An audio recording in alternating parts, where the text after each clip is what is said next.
বিসমিল্লাহির রহমানির রহিম। রাবেয়া, তুমি তো আজকে অনেক খাবার তৈরি করছো।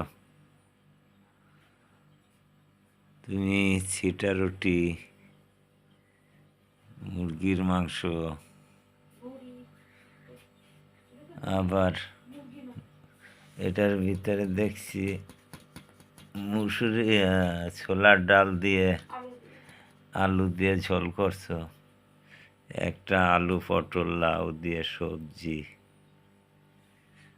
আবার আমি 2 পিস বাইরে হোটেল থেকে নান তন্দুর রুটি নিয়ে আসছিলাম, পাতলা ডাল, সাদা ভাত আছে, চচ্চড়ি ভাই। ইনশাল্লাহ আল্লাহ বরাতের একটি এখানে খাবো। সবাই ভালো থাকেন, সুস্থ থাকেন। আসসালামু আলাইকুম।